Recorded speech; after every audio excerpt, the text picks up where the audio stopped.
Welcome to Lost in Translation, the podcast of the Intensive English program at West Virginia University, where we explore language learning, different cultures, university life in the United States, and more.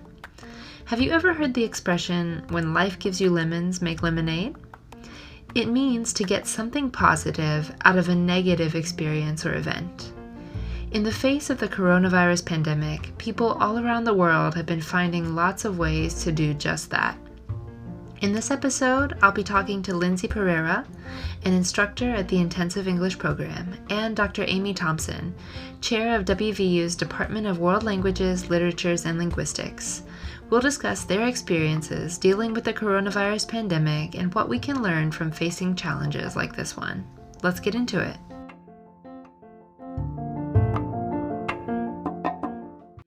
Okay, thank you guys for joining us. Happy to be here. Yeah, thank you. All right, so to get started, I'd just like for you to introduce yourselves, tell us a little bit about yourself and about what you do at the IEP and at WVU. Dr. Thompson, if you'd like to start. Sure. I'm Dr. Amy Thompson, and I am the chair of the Department of World Languages, Literatures, and Linguistics, which houses the IEP program. I started working at WVU in 2018, and so I've been here for almost exactly 2 years at this point. And I'm also part of the administration for the IEP right now. So I'm one of the co-directors for the IEP. So you may have seen me in some of our orientations and some of our other meetings. My academic area is applied linguistics, which means that I study how and why and the processes by which people can successfully learn languages. I work with learning English, and I also work with languages other than English. And specifically, I really like to study what are called individual differences in second language acquisition, which has to do with language learning motivation and emotions like anxiety or enjoyment, language aptitude. And I like to look at this and how they all relate in terms of multilingualism. So if you speak more than one language, how does this affect your motivation, aptitude, anxiety, enjoyment, so on and so forth. So that's my basic overview. Thank you. We may come back to you for an episode about that. Sure. Yeah, I can talk about that for days on end, so just let me know. Perfect. Okay, Lindsay, tell us about yourself. Well, I'm Lindsay Pereira. I believe most of our students know me because I'm one of the IEP teachers. I've been in the IEP for many years now, so I've, met all kinds of students from all over the world, and it's like the best part of the IEP, like all the people that we meet and we get to know and all the cultures, that we learn about and all of that. I'm gonna, guys, full disclosure here, I've never even seen a podcast. I'm not even sure I understand what a podcast is. That's how technologically challenged I am, but I'm on one right now, so I'm actually feeling very fancy here. So we'll see how this goes. Welcome to your first podcast. You can listen to your first podcast that you are featured on. All right. Thanks, Lindsay. So, okay, so it's no secret that we are in the middle of a global event, a once in a lifetime event, hopefully once in a lifetime. And so I just want to start by talking about what things were like for each of you as this crisis was evolving, as this was all getting started.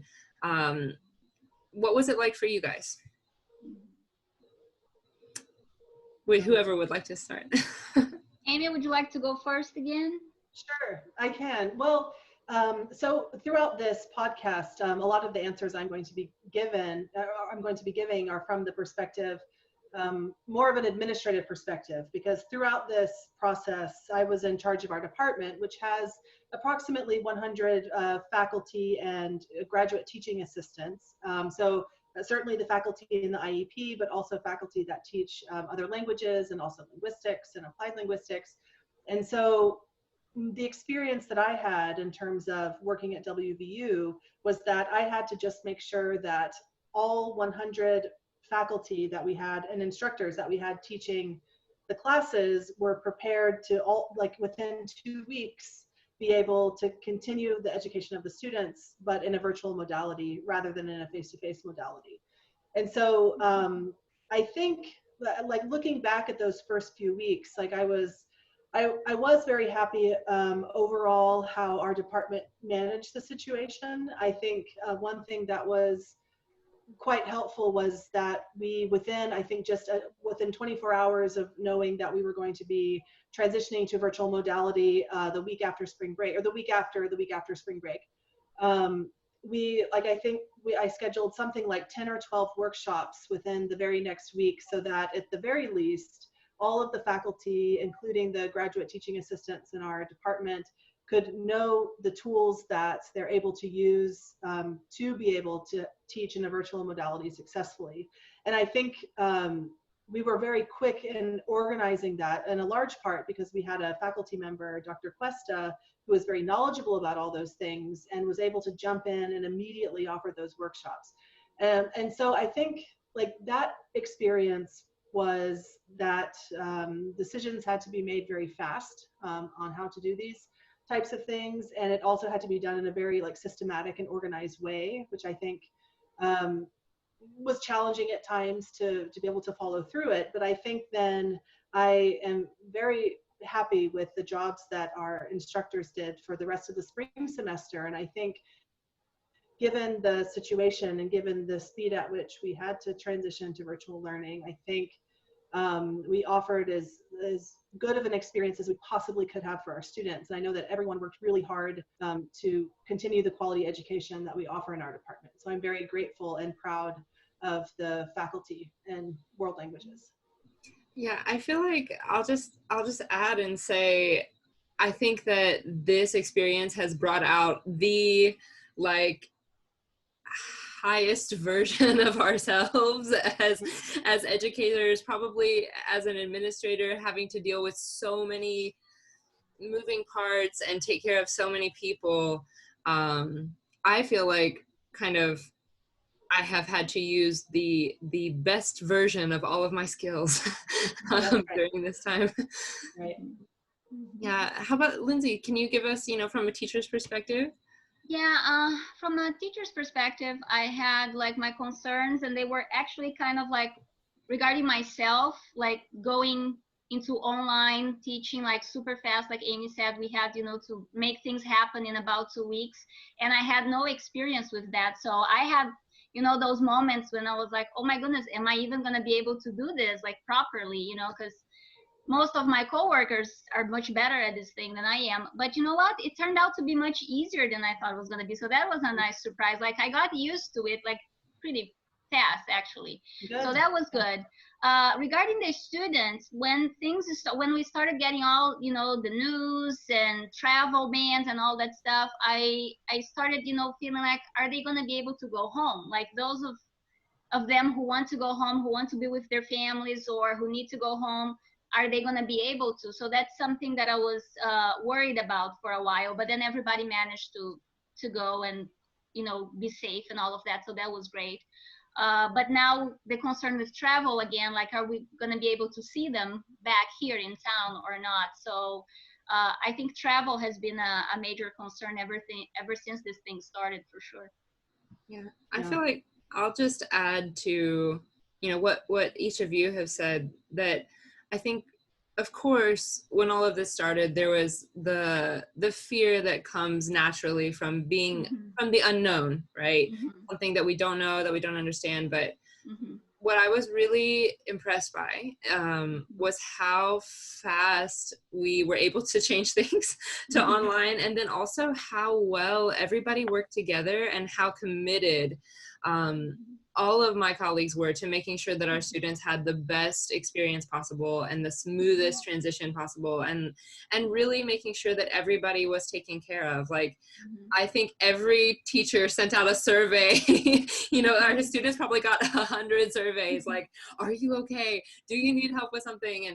And I was just really thankful, I guess, to be working with a group of colleagues that really care about our students, and who were so committed, like I said, to making sure that the education really continued, that it wasn't just like an emergency, here's how we'll finish the semester, but that I felt that at the end of the spring, so if anybody's listening who's not from West Virginia University, around the middle of March, our university transitioned completely to online learning, like most of the institutions in the US, and we did it really fast.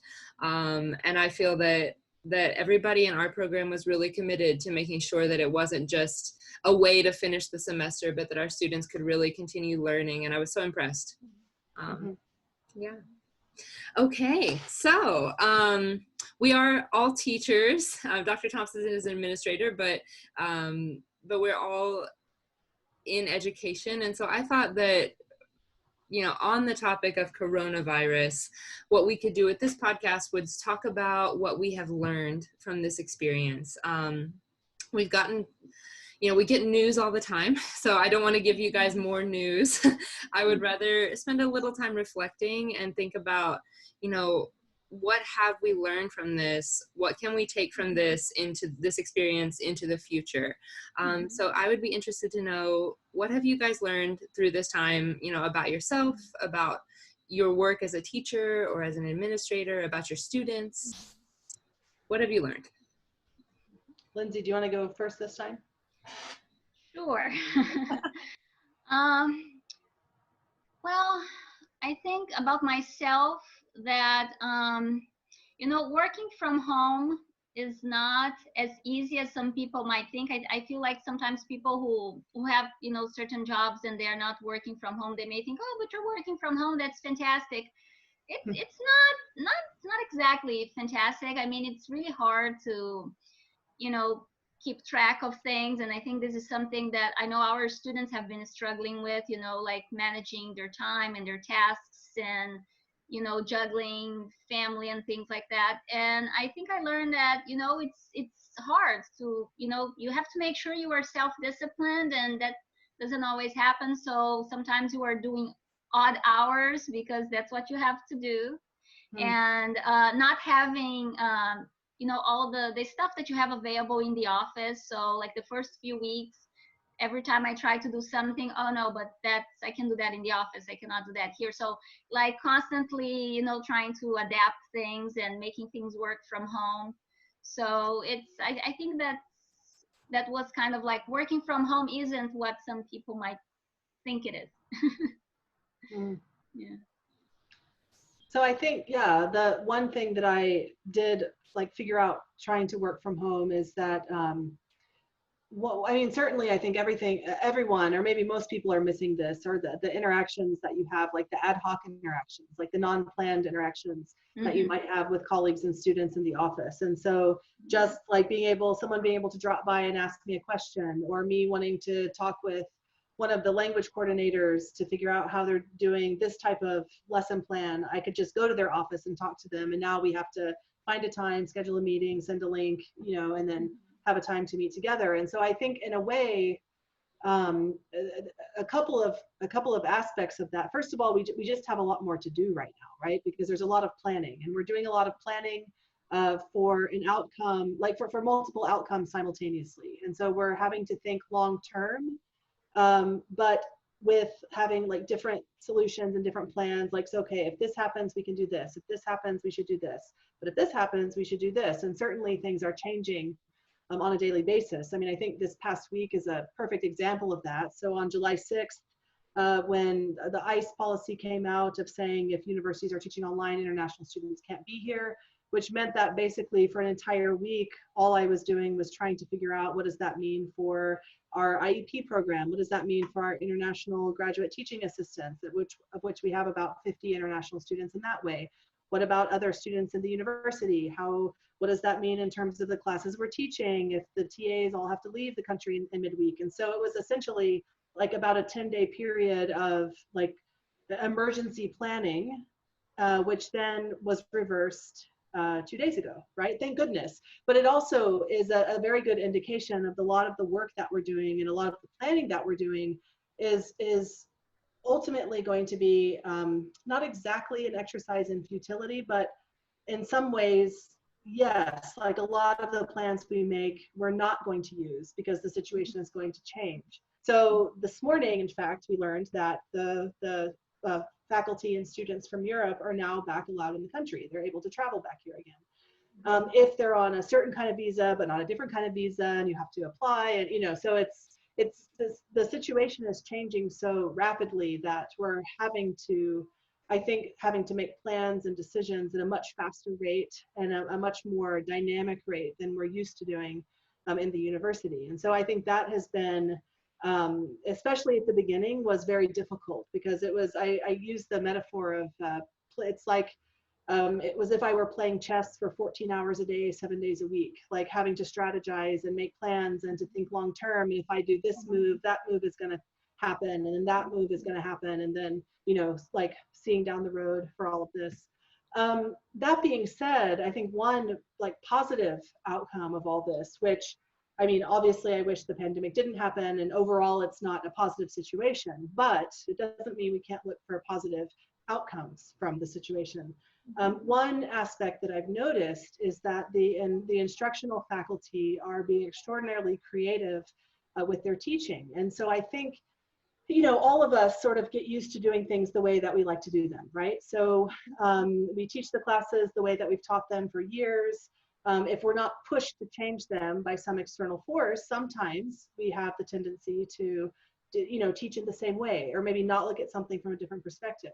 And so I think that by virtue of having to learn all these new technologies as a crash course, right? Folks like, oh, Lindsay, you mentioned at the beginning that you hadn't incorporated technology much in your classroom, previously, or had used it, in your private life. And so now, well, look at Lindsay now. She's on a podcast, and she's teaching in a virtual modality and is designing online courses, and all of these types of things. And so coming out of this, everyone is going to have such a substantially increased skill set that I think ultimately, once we get past this year and the inevitable sort of anxiety and stress that might come with this year and the uncertainty involved, I think ultimately our pedagogy is going to be better. And on a related note, I think that one thing that I've been like very pleased about and pleasantly surprised about is the flexibility of which all faculty in our world languages department have been really saying, okay, I can teach something I've never taught before because I understand we're in a difficult situation and I'm willing to be flexible. I haven't had a single faculty member get upset that I'm changing their teaching schedule or putting them in a class that maybe they haven't taught before and they don't have experience for, even if it's not their preferred thing to teach. Like everyone is willing to pitch in and make it work. And so in a way, I also feel that it's brought the department together, like unified the department in a way that we hadn't been unified previously. So while certainly I hope there is a vaccine as soon as possible, and we will be able to revert more to a more regular type of teaching and pedagogy, I think the university structure and system will be forever changed. And I don't think that's a bad thing. I think that overall we're going to see positive changes. Yeah, I agree. I think that, I mean, obviously the whole thing is terrible, the fact that it's happening, but I think that, I mean, I can just confirm that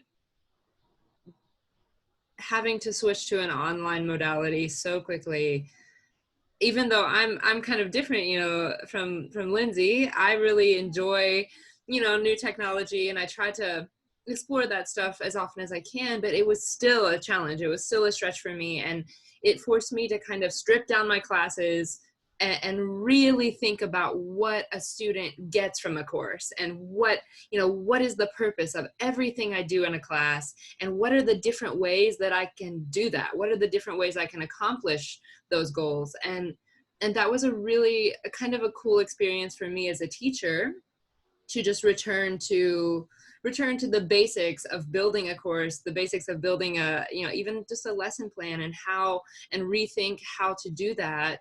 I feel like it's kind of made me refocus on those fundamentals of teaching, and kind of shaken up, you like you said, Dr. Thompson, you get used to doing one thing a certain way. and a disruption like this, even though it's really uncomfortable, can have that positive effect, definitely. So I feel like I've learned a lot about myself as a teacher, and just really reflecting on the purpose of everything I do. Right. There is another concept that I do research on called tolerance of ambiguity, or fear of ambiguity. It can also be called that. So, and it has been tied pretty substantially to, if you have a higher tolerance of ambiguity, you tend to be a more effective language learner, right? And so, and certain, like anything, you get better at dealing with ambiguous situations the more you practice dealing with ambiguous situations. And so certainly language learning is such that you are forced to go into communicative situations where you may not recognize a certain sentence structure, you may not recognize a vocabulary word or an idiomatic expression that someone uses, but if you have this high level of tolerance of ambiguity, you're more willing to try to communicate even though you don't completely understand what's happening right in the conversation. And so I think another positive aspect of this is everyone has gotten a lot of practice in dealing with novel and ambiguous situations, right? Everything is new and nothing is clear. And so I think the individuals who are able to manage this situation and figure out how to proceed and go forward, ultimately, if the interest lies in language learning, and I know those of you who are listening to this podcast, I think your interest does lie in language learning. I think that because of sort of having to grapple with this uncertainty and figuring out ways to progress, even when you don't exactly know what the outcome will be, ultimately it's going to benefit you linguistically, because you're going to be able to do that then in novel and ambiguous communicative situations that you find yourself in now and in the future. So I think that's another, if we're looking for positive aspects that are coming out of this, I think that the benefit that it has to people's capacities for learning a language other than their first language, or learning an additional language, I think that also this is something positive. Yeah, I agree. I think that I personally, and I don't have a very high tolerance of ambiguity in life in general. I'm a planner. I like to know what's going on. And so, especially as this has gone on, as this has, continued for several months, and it's been challenging to me to reflect on, like, it's okay if I don't know everything that's going to happen. It's okay if I can't plan for every minute of my day, I guess. And so it's been kind of an opportunity for me to grow in that area. Even though I love language learning, I'm a planner. So that's been a challenge for me personally. Sure. Well, let's see. So we are coming up on 20 minutes. I don't want us to go too long, but I'll just finish with one last question, maybe two last questions, I guess. So if each of you could tell us one thing that you've done to stay positive while you're working at home,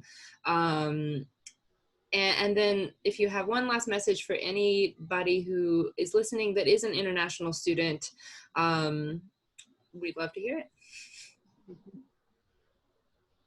Lindsay, do you want to go first? Or? Sure. Well, I'd say like what's been working for me, like to stay positive, is I've been focusing on the fact that it's temporary. I mean, we don't know yet exactly what's going to happen or when, but definitely this is not forever. Like, it's temporary. It's going to come to an end at some point, and things are going to get back to normal, and it's going to be a new normal, a new and exciting normal. And that's great. We just need to be a little patient and look forward to whatever the new normal is going to be. And I think that would be my message to our students. Like, I know that a lot of things have changed, and there's a lot of uncertainty, especially for them, who have gone back home and now they're trying to get back here, and things are not, we don't know exactly when that's going to happen yet, but it's temporary. At some point we'll be able to get back to our plans, and they may have new plans and more exciting plans based on everything that has been happening. So that would be my message. Just focus on the fact that it's temporary. It is going to come to an end eventually, and there's going to be a new exciting normal waiting for us. Mm-hmm. And we can take all of the things all the positive things we've learned into that future. Yeah. Yeah. But you didn't tell us, what's one thing that you do to stay positive and kind of take the stress? I focus on the fact that it's temporary. I tell myself, hey, this is not forever. Yeah. I think that's great.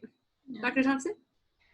Yeah, I think one of the things that I've been really trying to do and focus on this summer is just doing what I can, like what I am able to personally, to make the situation better for our students and for the faculty in our department, right?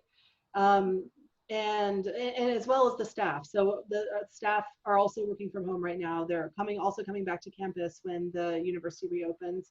And so like trying to figure out like organizational mechanisms and communicating as straightforward as I can with anyone who's concerned about any of the aspects that are happening, that were happening in the spring, that are happening now, that might happen in the future. And I think also trying not to dwell on the issues that I can't change. And now that it doesn't mean I can't advocate for change, like we did with the restriction on international students staying in the US. Like I called legislatures, I wrote letters, I emailed the president and the provost of WVU to see what WVU was doing. And so like accepting what you can't change doesn't mean you can't advocate for change, but ultimately one person can't change a system. And so what you can do is change the pieces of the system that you're responsible for. So like I'm able to have meetings for faculty to give them information throughout the summer where usually we wouldn't have meetings, but that's something I can control. And then it's a way for faculty to be able to gather together and ask questions if there's any questions and concerns, and I can let them know any information that I have at that time. I think that I also am like in a way to stay positive is that I'm really trying not to second guess decisions that I've made, because there's lots of decisions. A lot of them have to be made very quickly, and a lot of decisions I'm making are affecting a large number of people. And so thinking clearly, making a plan, and making the best decision that I can with the information I have at that moment, and then being confident in my decision, and then reassessing when the time comes, but not second guessing like every day, oh, should I have done this? Should I have gone that way or this way? Or what could I have done differently? Because that's also not healthy. So once you have a plan, like an action plan, you have to be able to move forward and trust yourself that you've made the right plan to the best of your ability. I'm a very active person, and so like working at home has been hard in a variety of ways, especially because the WVU swimming pool has been closed, and I usually swim about an hour 4 times a week. And so I've had to find other ways to try to stay active. Also on campus, I walk around like everywhere, going from the Chitwood to Iceland, back and forth to meetings and other places. And so I've had to remind myself not to sit all day. So I'm standing right now. I have a table which is like high enough where I can stand and work. I've been taking some Tai Chi classes online, so that has also been really helpful.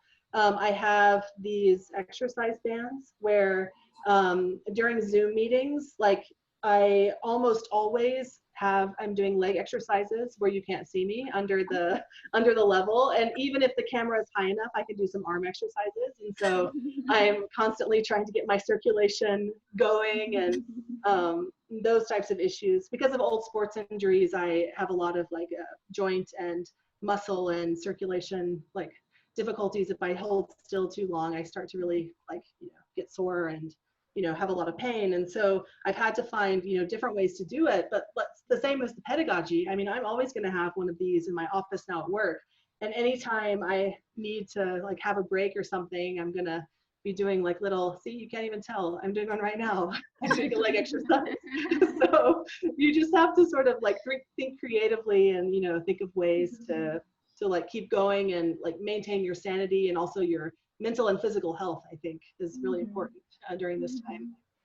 And in terms of a message to international students, well, I mean, I think mostly international students are watching this podcast, but to all students, but particularly international students, I would like to address. I mean, I know that like being an international student is not easy under the best of circumstances, right? So you're going to a place that's a place where you're not from. You may not have the family or social support when you arrive in that place right away. I've also been an international student. I've worked in countries that were not my native country, and so I very much know what you all are going through, and I very much admire the dedication and the effort that you make to come and be an international student in whatever country you decide to be an international student in.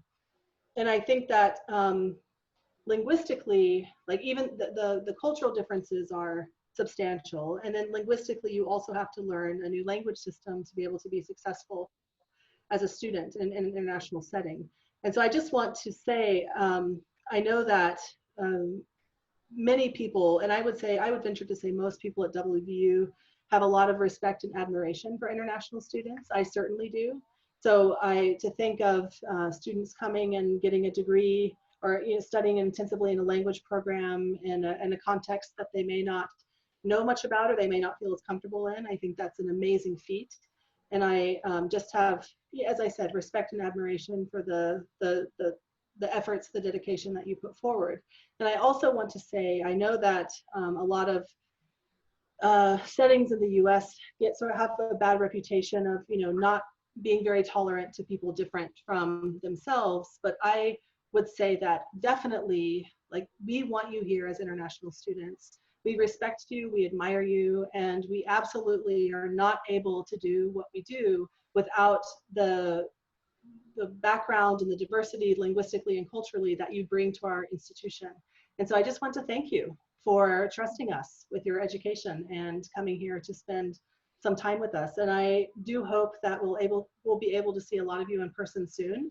And if not, we will see you virtually, I hope. Wow. Well, I don't think that I can add a better conclusion than that. Thank you both. Dr. Thompson, thanks for sharing your workout secret with us. Now you know. Now in every meeting you have with me, you're going to know. She's doing leg exercises now. and thank you both for joining us. It's been great talking to you. We will catch you around.